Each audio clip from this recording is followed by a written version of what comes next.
아침 묵상에 오신 여러분들을 환영하고 축복합니다. 하나님께 새로운 날을 허락하셨는데요. 새로운 날을 건맞는 새로운 은혜로 오늘 하루 우리 인생을 지킬 줄 믿습니다. 오늘은 마지막 때를 준비하는 자세라는 제목을 가지고 마가복음 13장 28절부터 37절까지 말씀을 같이 한번 살펴봤으면 좋겠습니다. 우리 30절부터 33절까지 말씀을 같이 한번 읽어볼까요? 내가 진실로 너희에게 말하노니 이 세대가 지나가기 전에 이 일이 다 일어나리라. 천지는 없어지겠으나 내 말은 없어지지 아니하리라. 그러나 그날과 그때는 아무도 모르나니 하늘에 있는 천사들도 아들도 모르고 아버지만 아시느니라. 주의하라, 깨어 있으라. 그때가 언제인지 알지 못함이라. 예. 예수님께서는 계속해서 마지막 때에 대한 가르침을 주십니다.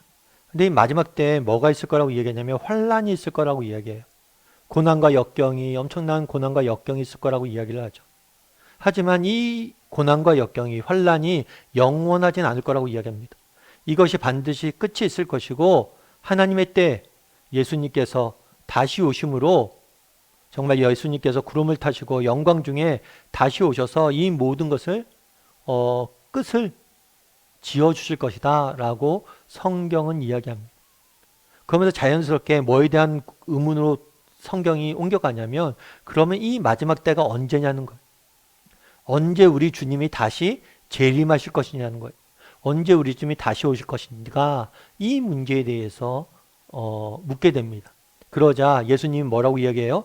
그날과 그때는 아무도 모르니 하늘에 있는 천사들도 모르고 아들도 모르고 오직 하나님만 안다라고 이야기합니다. 하늘에 있는 천사도 모르고 하나님의 아들이신 예수님도 모른다라고 이야기를 해요. 물론 예수님께서는 하나님과 삼일체시기 때문에 아시죠. 아버지는 모든 것을 공유하시죠. 그런데도 불구하고 모른다고 이야기한 건 뭐냐면 하나님의 권위를 인정하는 거예요. 그때는 오직 누구의? 하나님의 권위 아래에 있다는 거예요. 권한 아래에 있다는 거예요. 그래서 하나님께서는 자신의 때 아무도 알려주지 않고 오직 하나님만 아시고 하나님의 때에 오시기로 결정을 하셨다는 거예요. 아무도 모른다는 거죠. 그러면 우리가 그런 생각이 들 수가 있겠죠. 그럼 왜 안 알려주실까? 왜 재림의 순간만큼은 안 알려주시는 걸까? 라는 이런 의문이 들 수 있어요. 그럼 왜 안 알려주실까요? 아마 우리에게 알려주신 않는 이유는 뭐냐면 우리의 유익을 위해서 그런 것 같아요. 무엇보다 첫 번째로 예를 들어서 그런 거겠죠. 여러분들 만약에 예를 들어 저에게 누군가 하나님께 나타나서 오늘 밤에 나타나서 승원아 너 10년 뒤에 죽어 라고 이야기를 한다고 생각해 보십시오. 10년 뒤에 그럼 죽는다고? 그럼 어떻게 될까요? 오늘 밤부터 염려에 빠지겠죠. 10년 뒤에 죽어? 그럼 내가 몇 살이지? 우리 자녀는 몇 살이지? 그럼 그 이후에 우리 자녀들은 어떡하지? 온갖 염려와 걱정에 살 거예요. 그리고 어쩌면 10년 뒤에 죽는다 그러면 그 10년 뒤에 죽을 일을 걱정하고 염려하다가 오히려 명도 다 못 채우고 죽을 수도 있어요. 반대로 10년 뒤에 죽어. 그럼 뭐라고 했어요? 그래? 그럼 9년까지는 내 맘대로 막 살고 살다가 예수님 죽기 직전에만 예수님 반짝 잘 믿으면 되겠지 라고 생각할 수도 있잖아요. 왜 그날의 때를 안 알려줬냐는 거. 그 이유는 뭐냐면 우리의 유익을 위해서 그런 거예요. 어떤 유익을 위해서? 뭐라고 되어 있어요? 뒤에 주의하라 깨어 있으라. 항상 깨어 있게 하기 위해서 우리에게 안 알려주신 거예요. 앞서 얘기했던 것처럼 하나님께서 알려주신다고 생각해 보세요. 한 1000년 뒤에 오실 것이다. 알려준다고 생각해 보세요. 1000년 멀었네? 하고 우리 마음도 살게 된다는 거예요. 항상 깨어 있도록.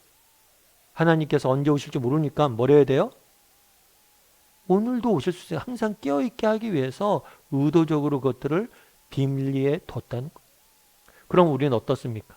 여러분들 항상 깨어있어요? 항상 깨어있다는 거 그러면 무엇을 의미할까요? 항상 깨어있다는 거. 항상 깨어있다는 것은 정말 하나님께서 항상 깨어있다는 건 뭘 의미해요? 항상 깨어있다는 건 뭘 의미합니까?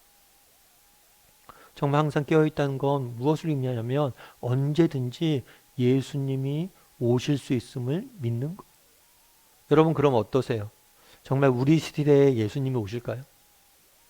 우리 시대에 예수님이 재림하실까요? 내가 죽기 전에 예수님이 오실까요? 정말 우리가 내가 죽기 전에 예수님이 오실 것이다. 아니, 정말 조만간 예수님이 오실 것이다. 라고 생각하는 사람과 예수님은 안 오실 거야 라고 생각하는 사람과 누가 더 신앙을 잘 지키고 살아가겠어요? 다르게 말하면 우리는 성경은 그런 거예요. 항상 깨어있게 하기 위해서 안 알려줬어요. 그런데 우리는 깨어있지 않다는 거예요. 정말 여러분 그런 생각 하신 적 있으세요? 아, 오늘이라도 주님이 오시면 어떡하지? 정말 오늘이라도 주님이 오신다면 나는 칭찬받을 수 있을까? 오늘이라도 주님을 맞을 준비가 내가 되어 있을까? 이런 생각을 하고 질문을 하고 그렇게 살아가고 있냐는 거예요. 마치 주님이 영원히 안 오실 것처럼 이 땅의 것들에 관심만을 쏟고 정말 주님이 안 오실 것처럼 살아가고 있지는 않냐는 거예요. 여러분 한번 돌아봤으면 좋겠어요. 정말 언제 주님이 오실지 모르기 때문에 너희는 항상 깨어있으라 라고 이야기하는데 나는 얼마나 깨어있는가? 그리고 나는 정말 주님을 맞이할 준비가 되어 있는가? 정말 오늘이라도 주님이 오시면 여러분 어떻게 될까요? 정말 여러분 오늘이라도 주님이 오시면 정말 하나님 앞에서 떳떳하게 설 수 있냐는 거. 정직히 물어봐야 되는 거. 제가 예전 어떤 책에서 읽은 이야기인데요. 어떤 이야기냐면 알렉산더 대왕을 아시죠? 알렉산더 대왕. 알렉산더 대왕이 이렇게 그리스부터 시작해서 유럽, 인도까지 전국적인 그리스 제국을 세웠잖아요. 이 알렉산더 대왕이 한 번은 이제 전쟁을 나갔어요. 전쟁을 나갔는데 전쟁에 나가서 이제 병사들이 머무는 막사를 이렇게 쭉 순찰하고 있었어요. 몰래 순찰하고 있었어요. 그런데 어느 막사에서 안에서 소근소근 소리가 들리는 거예요. 그 무슨 소린가 하고 이렇게 들여다보니까 알렉산더에 대한 욕을 엄청나게 하고 있는 거예요. 자기 욕을 엄청나게 하고 있는 거예요. 그거 너무 화가 난 거예요. 그래서 그 다음날 그 병사들을 불러냈어요. 그날 뭐 욕하고 있는데 바로 가면 그러니까 그 다음날 그 막사에 있는 병사들 불러냈어요. 그리고 왜 왕에 대한 욕을 했는지 추궁을 한 거죠. 그랬더니 병사들이 뭐라고 그러냐면 자기들은 알렉산더 대왕에 대해서 왕에 대해서 욕한 게 아니라고. 이 병사들 중에 알렉산더라는 사람이 있었는데 그 사람에 대한 병사에 대한 욕을 한 거라고. 그러니까 실제로 보니까 알렉산더라는 병사가 있었던 거예요. 그 나중에 이 알렉산더라는 병사를 불렀어요. 병사를 부른 다음에 그런 이야기를 했다고 그러죠. 이 알렉산더 병사에게 야 알렉산더야 네가 이름을 바꾸든지 아니면 이름에 걸맞게 살든지 둘 중에 하나 하라고. 제가 참 그 글을 읽으면서 여러 가지 생각이 들었어요. 나는 목사라는 이름에 걸맞게 살아가고 있는가?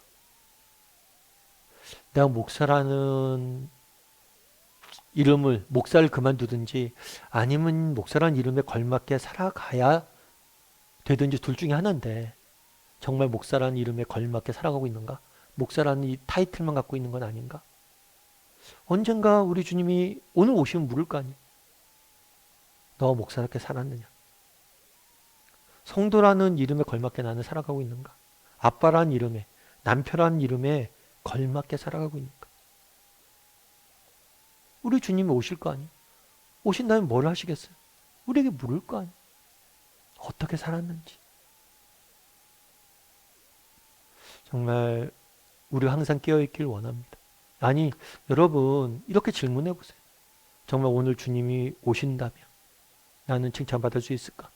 그리고 칭찬받기 위해서 오늘 주님이 오셔서 칭찬받기 위해서 오늘 하루를 어떻게 살아야 될까? 정말 주님이 우리 시대에 아니 오늘 우리 주님이 다시 오실 것이다. 이런 믿음을 가지고 정말 항상 깨어서 정말 충성되이 정말 늦추지 말고 미루지 말고 정말 하나님 앞에서 충성되이 하루하루를 살아갈 줄 아는 저나 여러분이 되기를 주님의 이름으로 소원합니다.